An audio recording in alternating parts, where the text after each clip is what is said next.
السلام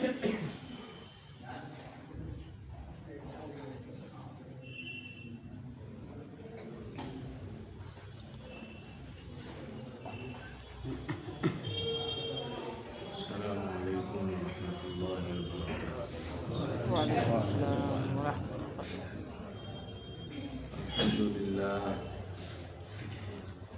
الحمد لله نحمده ونستعينه ونستغفره ونؤمن به ونتوكل عليه ونعوذ بالله من شرور أنفسنا ومن سيئات أعمالنا من يهده الله فلا مضل له ومن يضلل فلا هادي له ونشهد أن لا إله إلا الله وحده لا شريك له ونشهد أن سيدنا وسندنا وشفيعنا وإمامنا ومولانا محمدا عبده ورسوله صلى الله عليه وعلى آله وأصحابه وأزواجه وذرياته وبارك وسلم تسليما كثيرا كثيرا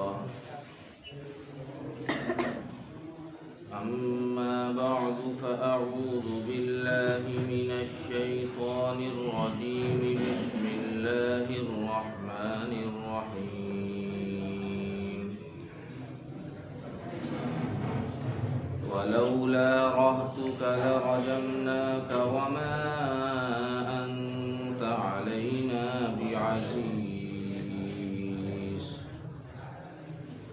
صدق الله مولانا العلي العظيم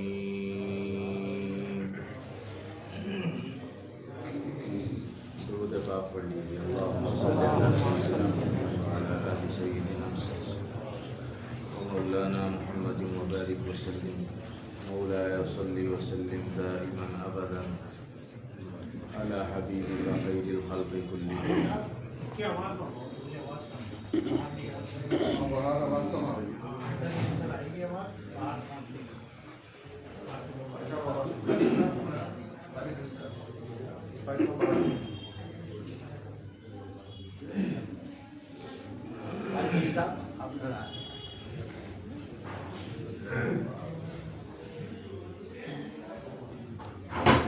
محترم بھائیوں، دوستوں، عزیزوں، بزرگوں،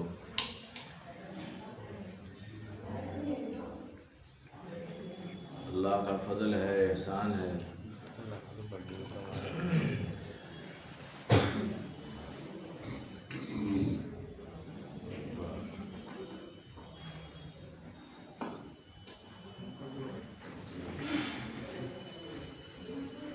کہ اللہ تبارک و تعالیٰ نے سلسلے وار خطبات سیرت پروگرام کے اندر اللہ کے اس گھر میں مل بیٹھنے کی توفیق عطا فرمائی۔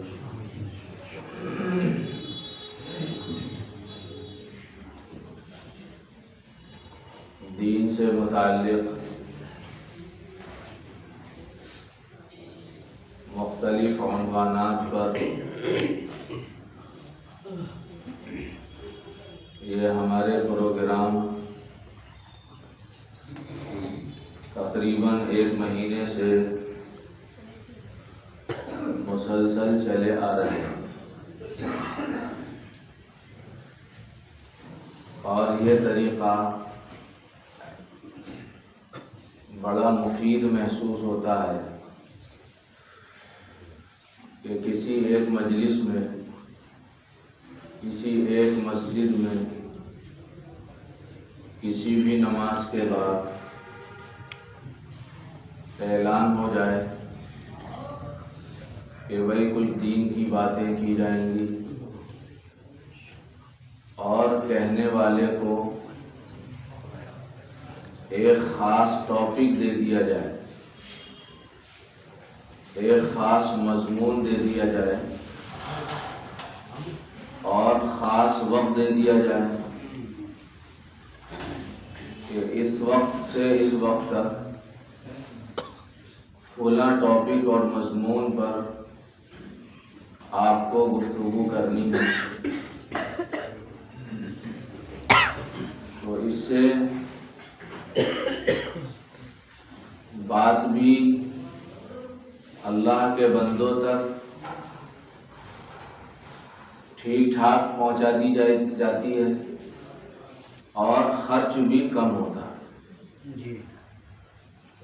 اور پھر چونکہ اللہ کے گھر کے اندر یہ مجلس لگتی ہے تو اللہ کے گھر کا ایک تقدس ہوتا ہے۔ اللہ کے گھر کے اندر اس چہار دیواری میں، مسجد کے ماحول میں کوئی بات اگر کہی جائے تو دل پر اثر کرتی ہے،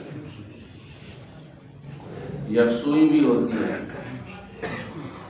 طلب کا مجمع بھی آتا ہے اور 100% نہ صحیح 90%، 80% لوگ عمل کی نیت سے تشریف لاتے ہیں، اور یہی ان پروگراموں کی کامیابی بھی ہے۔ ماشاءاللہ یہ حضرات اور یہ تنظیم اور کمیٹی، جو لوگ بھی اس میں شرکت کرنے کے لیے اسباب مہیا کرا رہے ہیں، کوششیں اور محنتیں کر رہے ہیں، وہ سب مبارکبادی کے قابل ہیں۔ اللہ تعالیٰ اس سلسلے کو مفید سے مفید تر بنائے، ہم سب کو سیرت طیبہ کے تمام گوشوں پر عمل کی توفیق عطا فرمائے، مذہب اسلام کے ہر پہلو پر عمل کرنے کی سعادت نصیب فرمائے۔ آج کی ہماری اس مجلس میں جو گفتگو کا عنوان متعین کیا گیا ہے وہ ہے ہمارا بکھرتا ہوا خاندانی نظام۔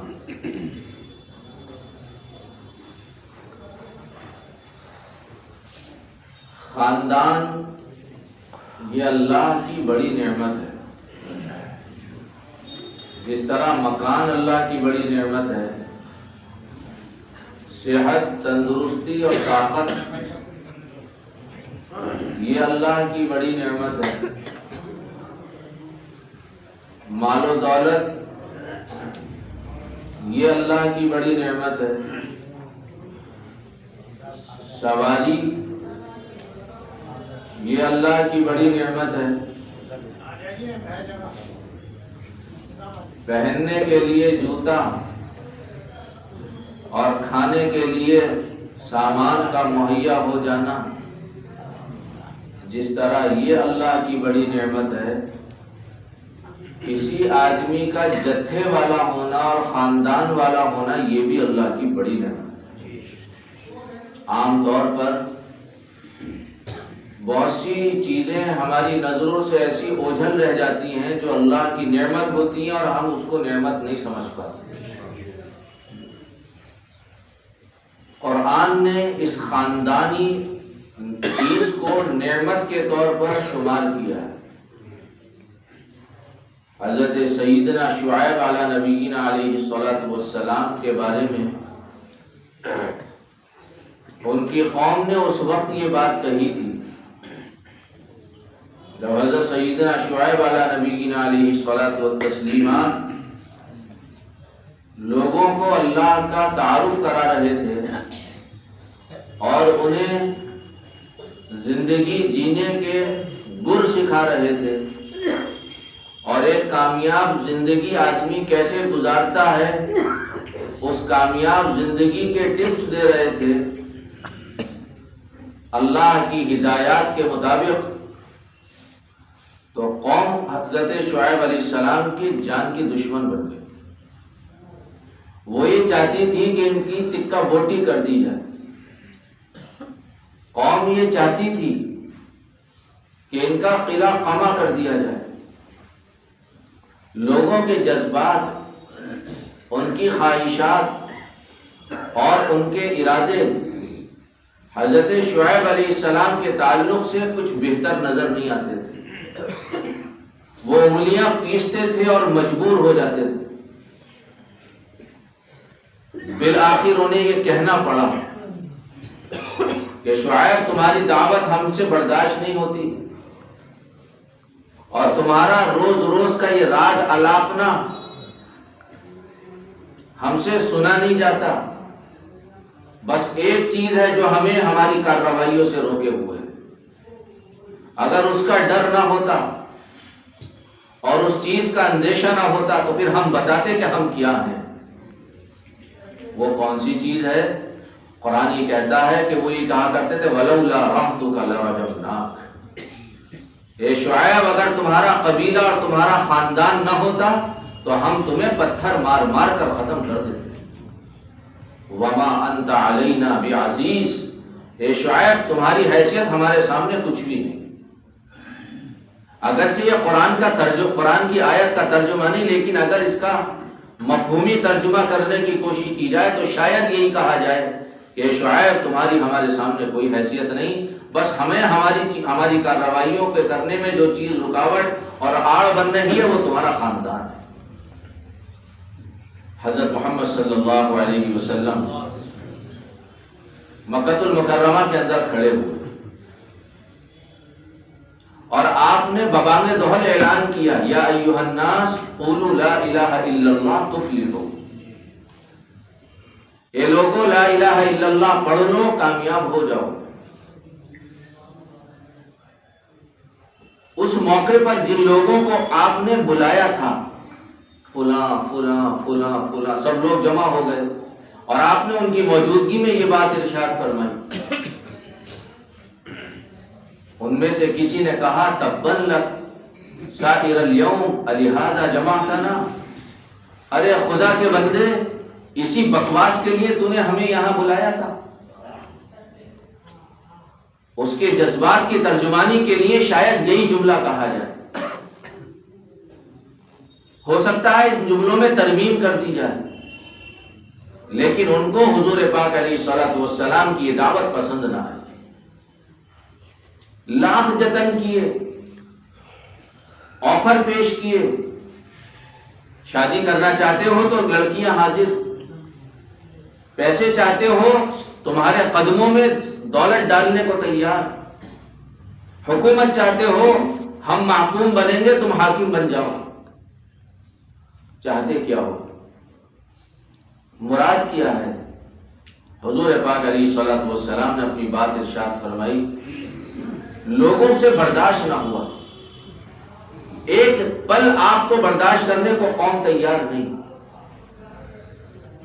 ایک نظر آپ علیہ الصلوۃ والسلام ان کو بھا نہیں رہے۔ وہی لوگ ہیں جو آپ کو صادق اور امین کہتے نہیں تھکتے تھے، لیکن جب اللہ کا پیغام اور اللہ کا تعارف لوگوں کو کرایا اور اللہ کا پیغام پہنچایا تو یہ لوگ آپ علیہ الصلوۃ والسلام کے خون کے پیاسے بن گئے۔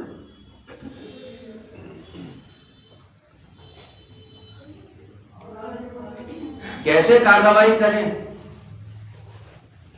حضور اکرم علیہ الصلوۃ والسلام پر ہاتھ کیسے ڈالیں؟ جو خوف ان کو دامنگیر تھا اور جس چیز سے وہ ڈر رہے تھے وہ صرف وجہ یہ تھی، وہ یہ کہتے تھے بنو ہاشم اور بنو عبد مناف سے مقابلہ کون کرے؟ ان کے خاندان والے ہمیں چھوڑیں گے نہیں۔ خاندان کا بیک گراؤنڈ مل جانا اور خاندان کی پشت پناہی حاصل ہو جانا یہ اللہ کی بڑی نعمت ہے۔ اس لیے خاندانی شیرازہ بندی کو بکھرنے سے روکنا یہ ملت کی ذمہ داری بنتی ہے۔ کیوں؟ اس لیے کہ اللہ کی نعمتوں کی حفاظت اللہ کے بندوں کی ذمہ داری ہے۔ صحت اللہ کی نعمت ہے، حفاظت کرنا ذمہ داری ہے۔ اولاد اللہ کی نعمت ہے، حفاظت کرنا ذمہ داری ہے۔ کپڑے اللہ کی نعمت ہے، حفاظت کرنا ذمہ داری ہے۔ مکان دکان اللہ کی نعمت ہے، حفاظت کرنا ذمہ داری ہے۔ خاندان بھی اللہ کی نعمت ہے، خاندان کا شیرازہ نہ بکھرے اور خاندان ایک جگہ مجتمع رہے، اس کی حفاظت اور اس کے لیے اقدامات کرنا یہ بھی ہماری آپ کی ذمہ داری ہے۔ اسلام کس طرح کا خاندان چاہتا ہے؟ میں آپ سے عرض کروں، میں اس وقت بہت تھکا ہوا ہوں، میں کل رات سے بیانات کر رہا ہوں اور آج دوپہر تک میں نے بیان کیے ہیں، اور چونکہ بہرحال یہ مشورے سے طے تھا اور کئی مرتبہ یہاں کا بیان مس ہو چکا ہے، اس لیے سچی بات آپ سے عرض کروں، آپ کی محبت کھینچ لائی، ورنہ میں آنے کی پوزیشن میں نہیں تھا۔ آپ شاید میری آواز سے محسوس کر رہے ہیں، لیکن میں کوشش کروں گا جتنی بات اللہ مجھ سے کہلوا دے، اور مجھے امید ہے اللہ آپ کی طلب پہ کچھ نہ کچھ کہلوائے نا۔ آپ توجہ رکھیے، آپ دل میں دعا کریے، اللہ تعالیٰ مفید بات کہنے کی توفیق۔ اسلام کس طرح کا خاندان چاہتا ہے؟ اسلامی خاندان کا تصور کیا ہے؟ دنیا کے اندر تہذیبیں ہیں، دنیا کے اندر کلچر پائے جاتے ہیں، دنیا کے اندر عجیب عجیب قسم کی سوچ رکھنے والے انسان پائے جاتے ہیں۔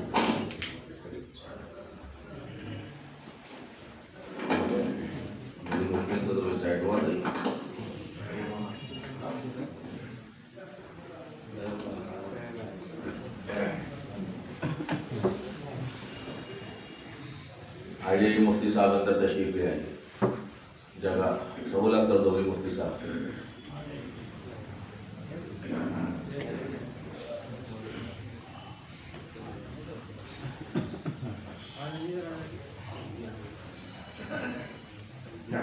میں نے عرض کیا کہ اسلام کس طرح کے خاندانی نظام کو چاہتا ہے۔ بے شک یہ تو بات کلیئر اور یہ تو بات واضح ہو گئی کہ خاندانی نظام اللہ کی نعمت ہے، لیکن اسلام کس طرح کا خاندان چاہتا ہے؟ جس خاندان کے اندر خاندان کا ہر فرد امن، چین، سکون، راحت، اطمینان اور طمانینت کے ساتھ خوشگوار زندگی بسر کر سکے، وہ کون سا خاندانی نظام ہے جس کے باقی رہنے کی بنیاد پر یہ خاندان اللہ کی رحمت بنے گا، اور جس کے بکھراؤ کی بنیاد پر یہ خاندان آدمی کے لیے ناسور بن جائے؟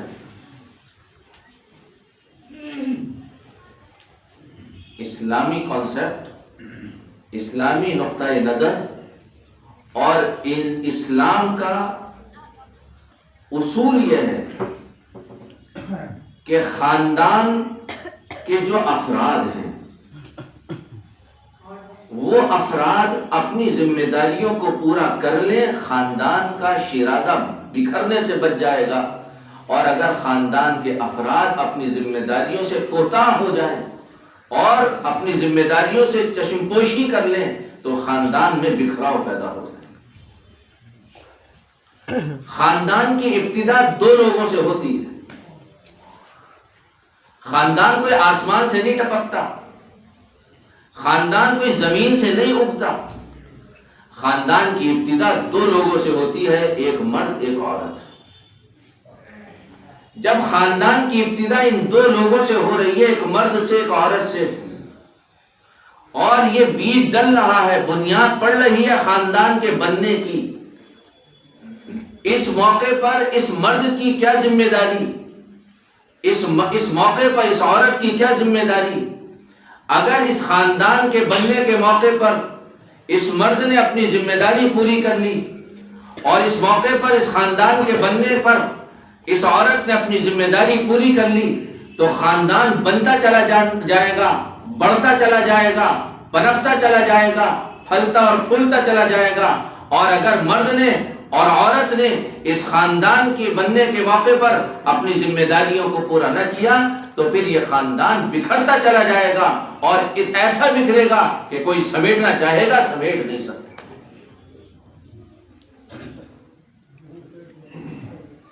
شریعت ہم سے کیا کہتی ہے؟ شریعت ہم سے یہ کہتی ہے کہ اگر تم خاندان کو یکجا کرنا چاہتے ہو اور تم یہ چاہتے ہو خاندان میں بکھراؤ نہ ہو، تو سب سے پہلا مرحلہ جس وقت خاندان بننے کی نیو ڈلتی ہے، لڑکے والوں کے لیے تو صراحت کے ساتھ دلیل موجود، حکم نبی صلی اللہ علیہ وسلم موجود، حضور اکرم صلی اللہ علیہ وسلم کا ارشاد موجود کہ تمہیں کیا کرنا ہے۔ لڑکی والوں کے لیے لڑکے والوں کے ضمن میں ہدایت موجود، خاندانوں کے بننے پر لڑکے والوں کو ہدایت دی گئی کہ دیکھو اب خاندان بنے گا، یہ کوئی آسان اور معمولی کام نہیں۔ خاندان بنتے ہیں تو ایسے افراد پیدا ہوتے ہیں جن کا تصور نہیں کیا جاتا، اور خاندان بگڑتے ہیں تو وہ تباہیاں آتی ہیں جس کو تاریخ کے لوگوں نے تاریخ کے صفحات میں نقل کیا۔ خاندان بنتے ہیں تو اللہ کی رحمت آتی ہے۔ خاندان کا بننا دلوں کا جڑنا، خاندان کا بننا دلوں کا جڑنا یعنی اللہ کی رحمت کا متوجہ ہونا، اور خاندان کا بکھرنا یعنی دلوں کا ٹوٹنا اور اللہ کی آئی ہوئی رحمت کو، اللہ کی آئی ہوئی مدد کا اوپر آسمانوں کی طرف اڑ جانا۔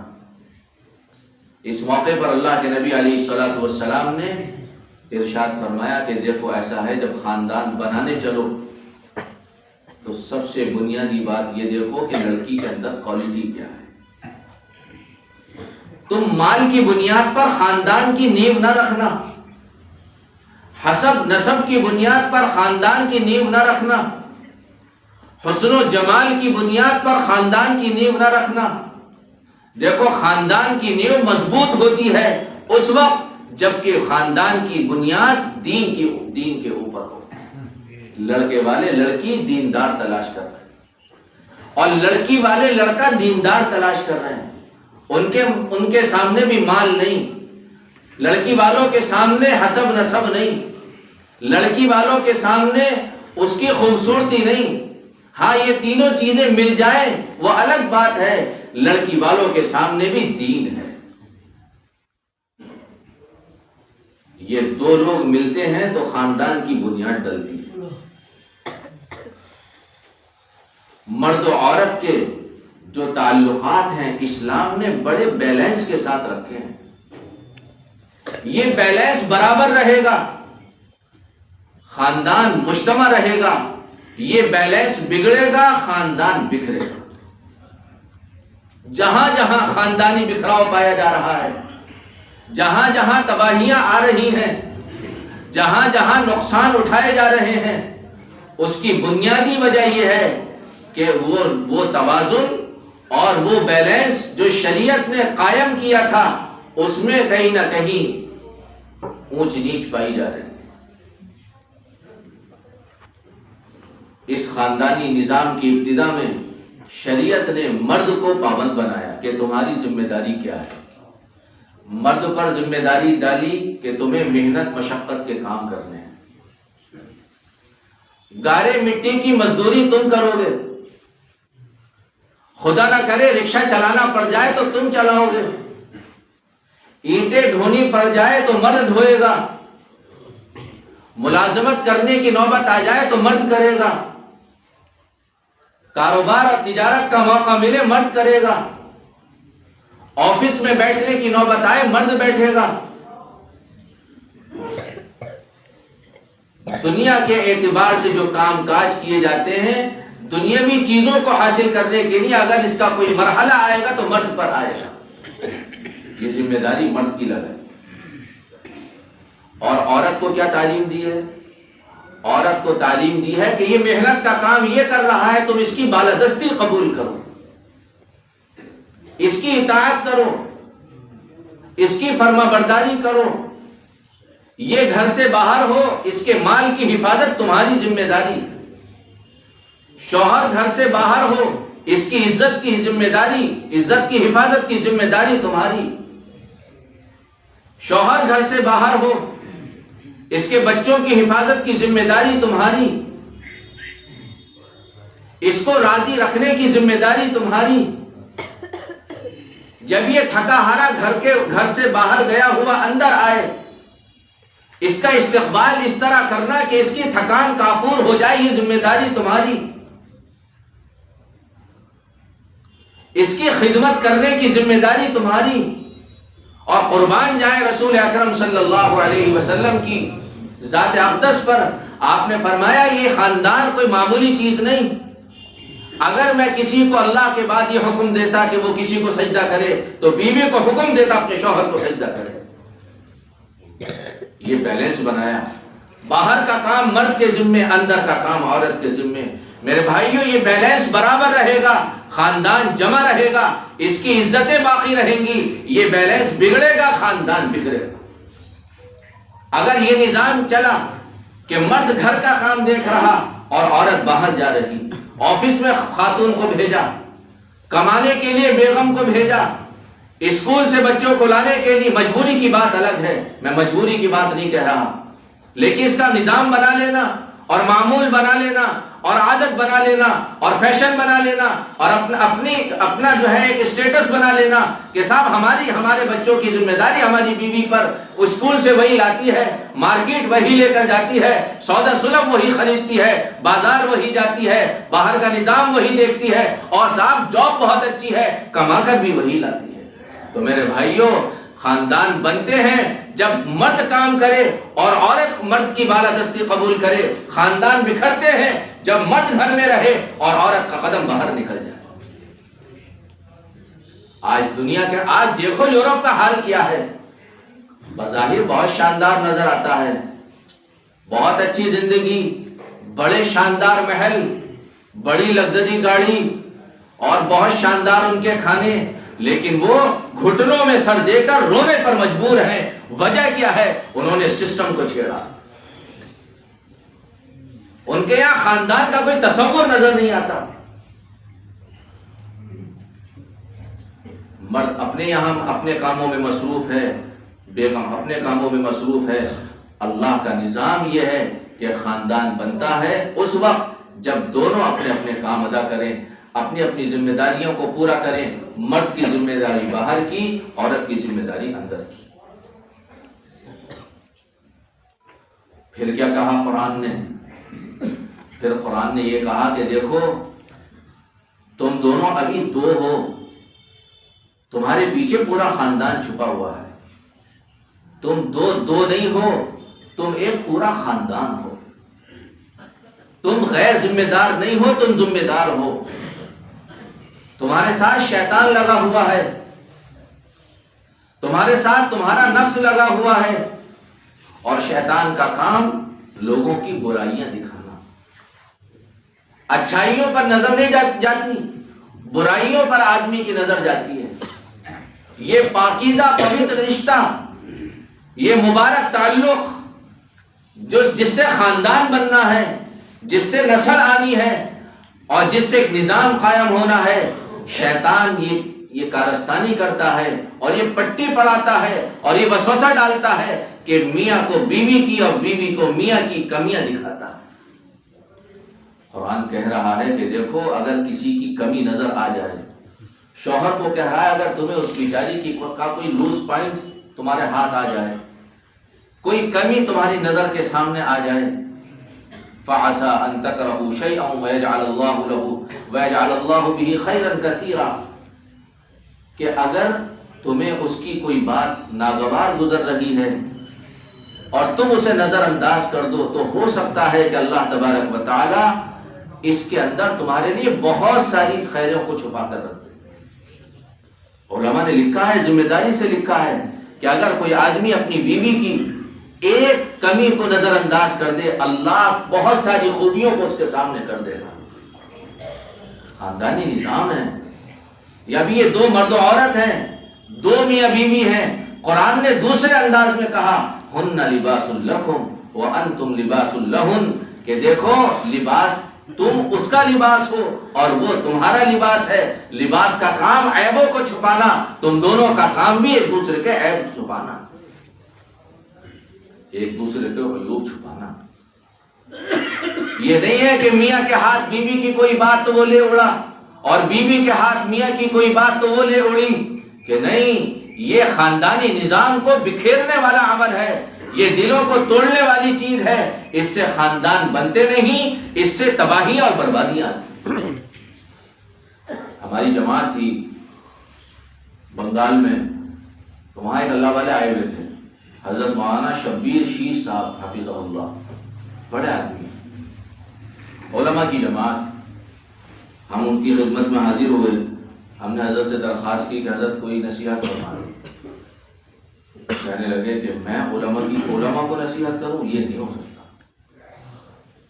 بہت ان سے اصرار کیا، بہت ان سے اصرار کیا، فجر کے بعد سے لے کر کافی وقت 1-1.5 گھنٹہ گزر گیا، وہ کہنے تھا میں نہیں کر سکتا علماء کو نصیحت۔ ان کی تواضع تھی، عاجزی تھی، ورنہ فی نفسی بہت بڑے آدمی، اللہ ان کی عمر میں برکت عطا فرمائے۔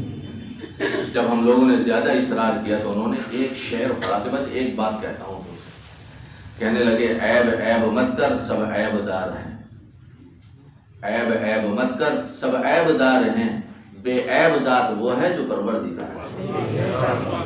ہن لباس لکم وانتم لباس لہن، تم اس کا لباس ہو، وہ تمہارا لباس ہے۔ لباس کا کام عیوب چھپانا، تم دونوں کا کام عیوب چھپانا۔ عیوب چھپائے جائیں گے خاندان بڑھے گا، عیوب ظاہر کیے جائیں گے خاندان بکھر جائے گا۔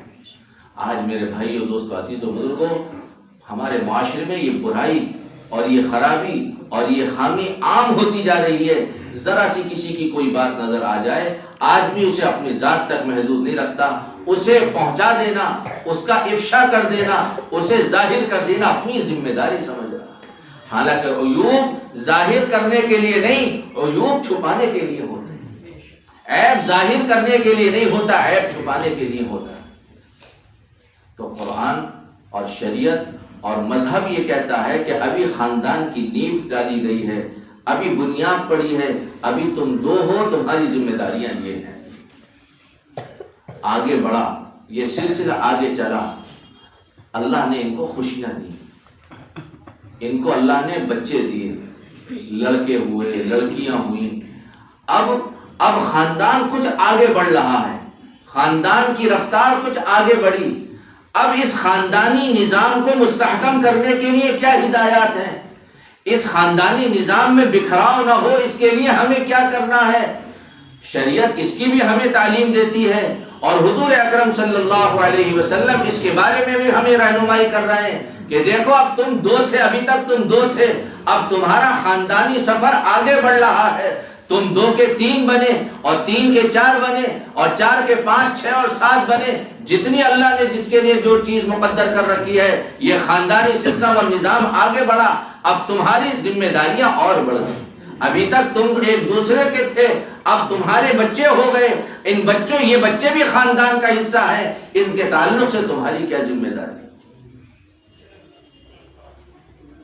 خاندانی نظام کو باقی رکھنا چاہتے ہو، بکھراؤ سے بچانا چاہتے ہو، تو سب سے پہلی ذمہ داری، بنیادی ذمہ داری تمہاری، بنیادی ذمہ داریوں میں یہ ذمہ داری ہے کہ ان بچوں کو حلال کھلانا۔ خاندان کی عزت پر بٹا لگانے سے بچنا چاہتے ہو، اور خاندان کی عزت کو ذلتوں میں تبدیل ہوتا دیکھنا نہیں چاہتے ہو، تو تمہاری ذمہ داری ہے کہ یہ جو ابھی سلسلہ آگے بڑھ رہا ہے خاندان کا، ان بچوں کو حلال کھلانا، حرام کے کبھی قریب نہ لانا۔ کیوں؟ جو جسم حرام کو کھا لیتا ہے اور جو جسم حرام سے پل جاتا ہے، بن جاتا ہے، وہ جنت کے لائق نہیں رہتا، وہ جہنم کا مستحق بن جاتا ہے۔ جس پیٹ کے اندر حرام روزی چلی جاتی ہے، اللہ اس آدمی کی 40 دن تک عبادات قبول نہیں کرتا۔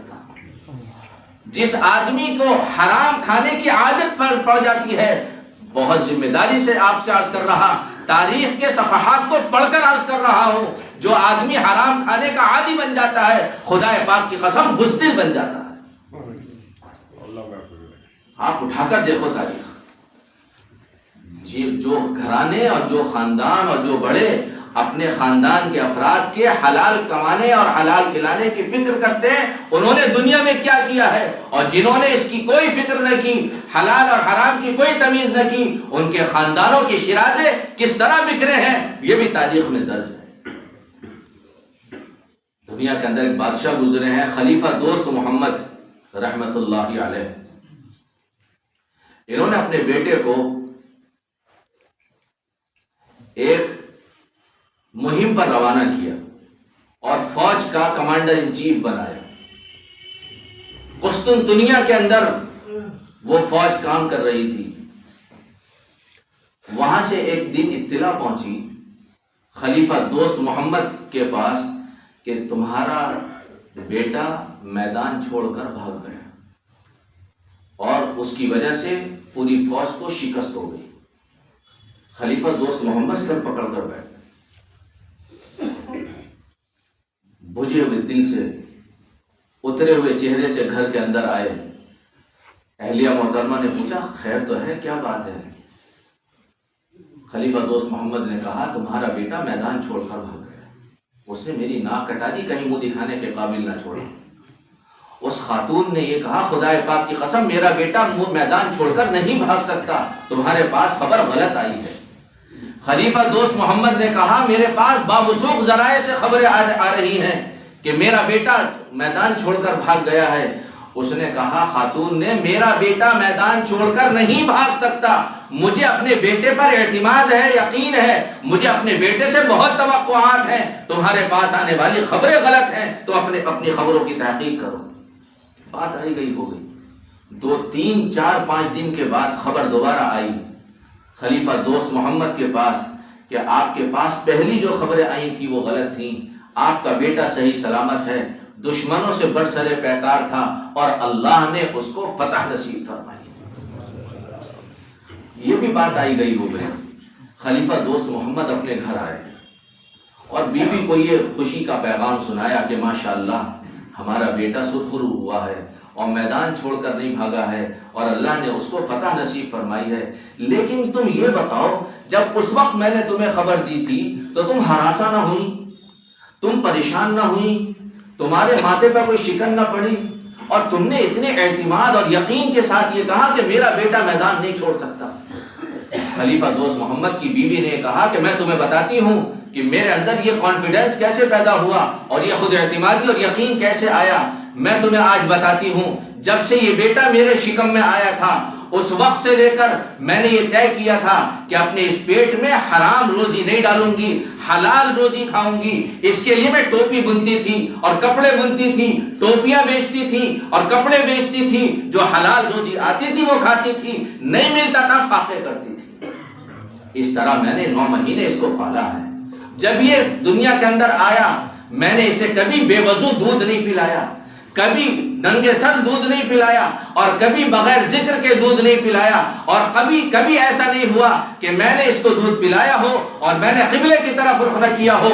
اتنا اہتمام جب میں نے کیا مجھے اللہ کی ذات سے یقین تھا کہ میرا بیٹا بزدل نہیں ہو سکتا، میرا بیٹا انشاءاللہ شجاع اور بہادر ہے۔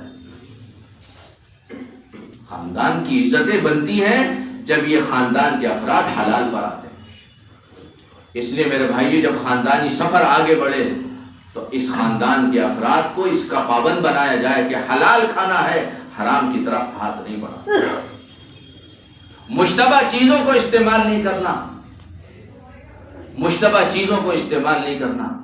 آج بچوں کی بغاوت کی بنیادی وجہ یہ ہے کہ وہ کہاں کھا رہے ہیں ہمیں کچھ نہیں پتا، کس ریسٹورینٹ میں انہوں نے کھایا ہمیں نہیں پتا، کس ہوٹل میں کھایا ہمیں نہیں پتا، کس کے ہاتھ کا بنا ہوا کھایا ہم نے نہیں پتا۔ یہ کھانا کوئی معمولی چیز نہیں، اس کھانے کے اثرات پڑتے ہیں اچھے بھی اور برے بھی۔ ایک صاحب کے بارے میں حضرت قاری صاحب نے سنایا تھا، قاری سلمان صاحب نے، کیوں قاری صاحب وہ پلیٹ والا واقعہ، عجیب بات قاری صاحب نے سنائی کہ ایک صاحب جذب کی حالت میں رہتے اور اللہ کا رنگ چڑھا رہتا، عجیب و غریب کیفیت۔ شیخ سے بتایا گیا، شیخ نے کچھ باتیں ضروری پوچھی، پھر یہ کہا اچھا ایسا ہے کسی ہوٹل کی پلیٹ میں انہیں کھانا کھلا دوں گا۔ بس جس دن سے ہوٹل کی پلیٹ میں کھانا کھایا وہ جذب کی کیفیت ختم ہو گئی. معمولی بات ہے. بچے بغاوت پر آمادہ کیوں ہیں کبھی سوچا بھی ہم نے تو الزام دوسروں پر لگایا اور ٹھیکرا دوسروں پر پھوڑا. ہم نے اپنی زندگی کا جائزہ نہیں لیا کہ ہم نے اس خاندان کو بنانے میں کیا کردار ادا کیا.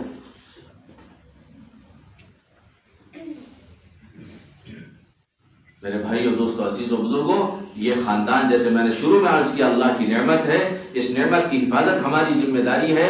جب یہ خاندان کا سفر آگے بڑھے تو ہماری ذمہ داریاں بڑھتی چلی جائیں.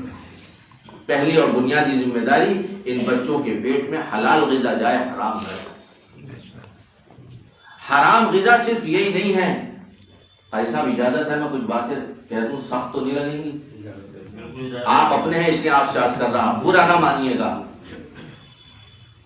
اور آپ سے پہلے اپنے آپ سے عرض کر رہا، حرام یہ نہیں ہے، حرام یہی نہیں ہے کہ آدمی سود کا پیسہ لے کر بچے کو کھلا دے.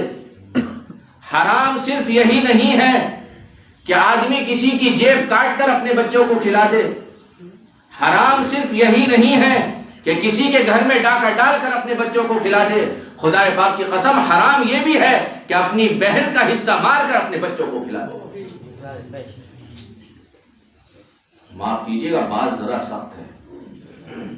حرام یہ بھی ہے کہ اپنے چھوٹے بھائی کا حق دبا کر اپنے بچوں کو کھلا دے. حرام یہ بھی ہے کہ اپنے غریب، کمزور، لاچار پڑوسی کا حق دبا کر اپنے گھر میں اس کو استعمال کر لے. حرام یہ بھی ہے. یہ حرام آئے گا تو اللہ کی طرف سے نحوستیں آئیں گی. خاندان کا شرازہ بکھرنے سے کوئی طاقت روک نہیں سکتی. دوسری ذمہ داری، جب یہ قافلہ آگے بڑھ رہا ہے خاندانی سفر کا، خاندانی سفر جب آگے بڑھ رہا ہے تو دوسری ذمہ داری کیا ہے؟ دوسری ذمہ داری ان لوگوں کی جن سے خاندان بننا شروع ہوا، یعنی خاندان کے بڑے لوگوں کی ذمہ داری یہ کہ جو یہ گھر ہے، گھر کی جو چہار دیواری ہے، یہاں ماحول پاکیزہ بنے. یہ ماحول یہاں کا پاکیزہ بنے. یہ ان افراد کی ذمہ داری ہے جن سے خاندان بننا شروع ہوا اور آگے بڑھنا شروع ہوا. اگر ماحول پاکیزہ نہ بنا تو یہ خاندان کے نونہال، خاندان کے چشم و چراغ، یہ چھوٹے چھوٹے بچے مسجد آ کر دین سیکھیں گے اور گھر آ کر بے دین ہو جائیں گے. اس کی مثال علماء نے ایسی لکھی ہے جیسے واٹر کولر میں اوپر سے پانی ڈالا جائے اور نیچے سے ٹنکی کھول دی جائے.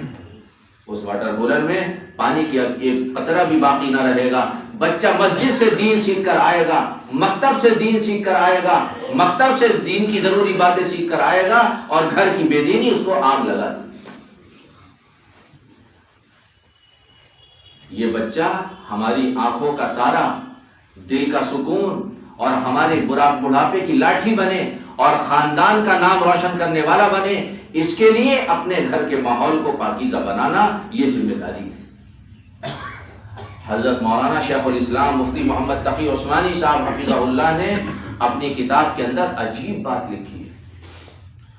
لکھی ہے سن 1971 کی.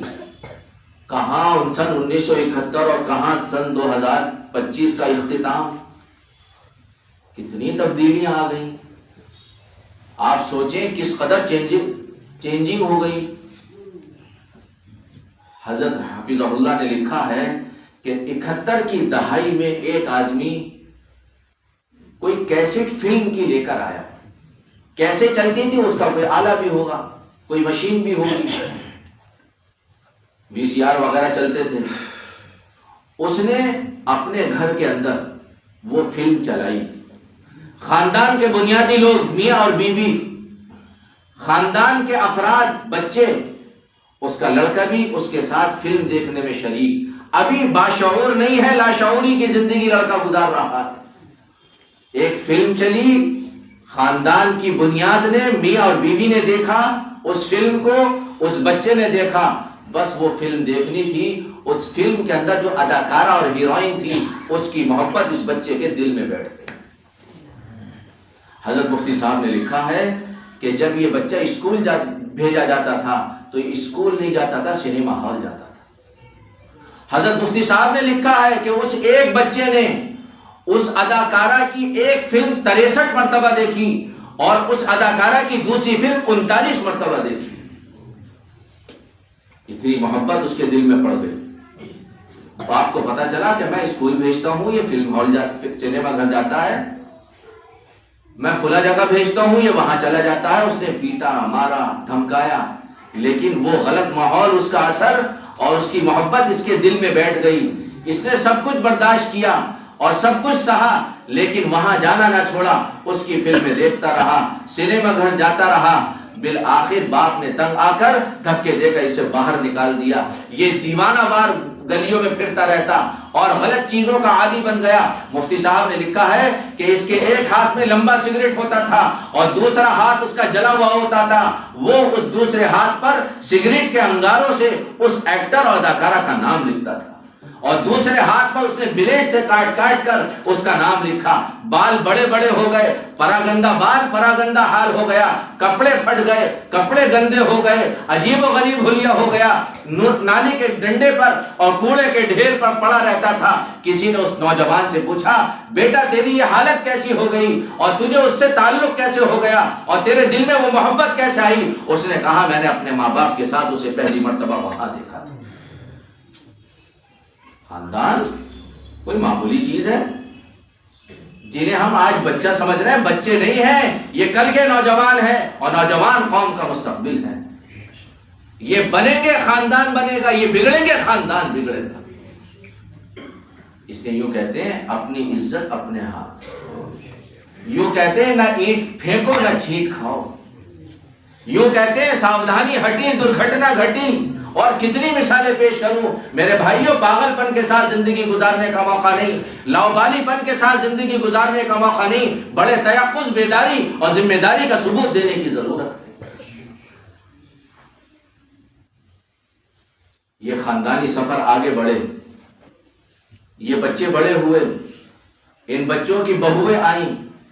اب وہ جو بنیاد ہے، وہ میاں بیوی جن سے خاندان بننا شروع ہوا، ان کی ذمہ داری اب اور بڑھ گئی.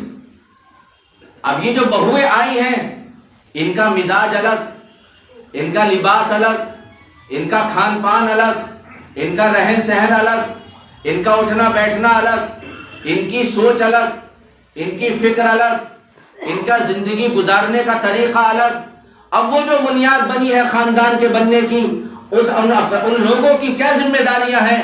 اگر وہ ذمہ داریاں پوری نہ کی گئیں تو خاندان بکھرے گا اور بکھرے گا. اور اگر انہوں نے ذمہ داریوں کو پورا کر لیا تو پھر اس خاندان میں وہ جڑاؤ پیدا ہوگا کہ لوگ اس خاندان کی مثالیں دیکھیں. بڑوں کی کیا ذمہ داریاں ہیں؟ بڑوں کی کیا ذمہ داریاں ہیں؟ تو طلاق سے کام نہیں چلتا، گالیاں بکنے سے کام نہیں چلتا، برا بھلا بکنے سے کام نہیں چلتا. اور اگر آپ مجھے اجازت دیں تو بوڑھے لوگوں کے کڑکڑانے سے کام نہیں چلتا. کام چلتا ہے حکمت عملی سے. اس موقع پر اس بنیاد کا کیا کام ہو.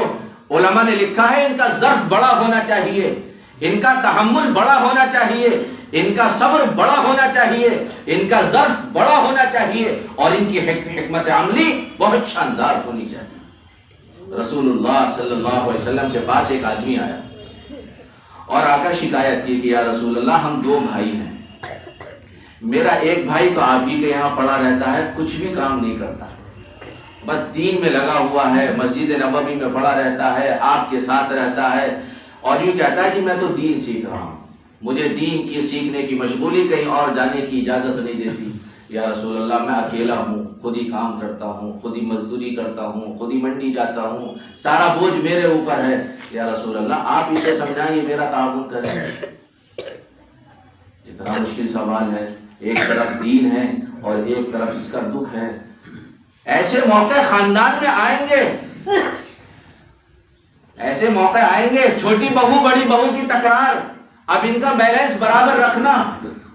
ان بچوں کی لڑائیاں، کس نے اس کو مار دیا، اس نے اس کو مار دیا. ذرا سی ہماری بے احتیاطی ان کے دلوں میں پھاڑ پیدا کر دے گی اور ذرا سی ہماری حکمت عملی ان کو جوڑنے کا کام کرے گی. شیطان چاہتا ہے خاندانوں میں آگ لگے، شیطان چاہتا ہے خاندان مہیلا کھانے پہنچے، شیطان چاہتا ہے ان کی عزت سر عام نیلام ہو، شیطان چاہتا ہے کہ ان کی عورتیں بے پردہ چوراہوں پر آئیں، شیطان چاہتا ہے کہ ان کی عزتیں نیلام ہوں، لیکن میرے بھائیوں ہمارا دین ہم سے کیا مطالبہ کر رہا، اور جناب رسول اللہ صلی اللہ علیہ وسلم کی پالیسی کیا، آپ کی حکمت عملی کیا، یہ ہمیں سوچنا، سمجھنا، سننا، اس پر عمل کرنا ہمیں پڑے گا۔ وہ آدمی کہہ رہا ہے کہ یا رسول اللہ یہ میرا بھائی آپ کے یہاں پڑا رہتا ہے اور میں کام کاج کرتا ہوں، میں کتنا کماؤں، میں کتنی محنت کروں؟ آپ علیہ الصلوۃ والسلام نے ارشاد فرمایا ارے پریشان نہ ہو، پریشان نہ ہو، کیا بعید ہے تجھے رزق اسی کی وجہ سے ملتا ہو۔ کیا شاندار بات کہی ہے، کیا کہا اللہ کے نبی نے۔ اس سے یہ نہیں کہا کہ تیری بات غلط ہے، اس کا دل ٹوٹ جاتا۔ اس سے یہ نہیں کہا کہ میاں تم کون سا بہت سا تم نے بڑے تیر مار دیا، اگر تم دنیا کی محنت کر رہے ہو، اپنے مقدر کے تو کما رہے ہو، یہ نہیں کہا۔ چبھنے والے جملے نہیں کہے، ایسی بات آپ نے ارشاد فرمائی، یہ بھی مطمئن ہو گیا اور اس کا بھی کام بن گیا۔ آپ نے فرمایا ہو سکتا ہے تجھے روزی اسی کی برکت سے دی جا رہی ہو۔ اس لیے میرے بھائیوں، دوستو، عزیزو، بزرگوں، یہ خاندان اللہ کی نعمت ہے، خاندانی نظام کو بچانا ہماری ذمہ داری ہے۔ خاندان بچے گا دین کی وجہ سے، دینداری کے علاوہ خاندان بچانے کی اور خاندان کو بکھراؤ سے محفوظ رکھنے کی کوئی سبیل ہمارے پاس نہیں ہے۔ اس لیے ہم طے کریں کہ اپنے گھروں کے اندر قرآنی تلاوت کا ماحول بنائیں، قرآن کے سیکھنے کا نظام بنائیں گے۔ گھر کا کوئی فرد، کوئی مرد اور کوئی عورت اور کوئی بچہ ایسا نہ بچے جو قرآن پڑھا ہوا، قرآن صحیح پڑھا ہوا نہ رہ جائے۔ اللہ توفیق دے، اللہ توفیق دے، دین کے ضروری مسائل انہیں سکھاؤ۔ اپنے گھر کی عورتوں کو کم سے کم بہشتی زیور پڑھواؤ۔ کیوں مفتی صاحب مفید رہے گا؟ اپنے گھر کی عورتوں کو کم سے کم بہشتی زیور پڑھواؤ۔ ایک لڑکا مجھے ملا ابھی 2-1 دن پہلے، میں بس اپنی بات ختم کر چکا ہوں، اضافی بات آپ سے عرض کر رہا۔ ایک لڑکا ملا مجھے، اس نے مجھ سے کہا مفتی صاحب میں جماعت میں جا رہا تھا تو میں نے ایک صاحب سے مشورہ کیا مجھے اپنے مطالعے میں کون سی کتاب رکھنی چاہیے، تو کسی نے بتا دیا کہ بھائی تم بہشتی زیور پڑھ لو۔ کہنے لگے میں نے وہ بہشتی زیور خرید لی، میرے ابا کی نظر پڑ گئی، میرے ابا کہنے لگے تو کیا کرے گا بھائی یہ پڑھ کے، میرے ابا نے منع کر دیا تو نہ پڑھنا، تیرے پڑھنے کی نہیں ہے۔ کہنے لگے میں نے واپس دکان پہ رکھ دی، اور جب ابا کی نظر بچی تو خرید کے بیگ میں رکھ لی، اور پورے راستے پورے سفر میں پڑھتا رہا۔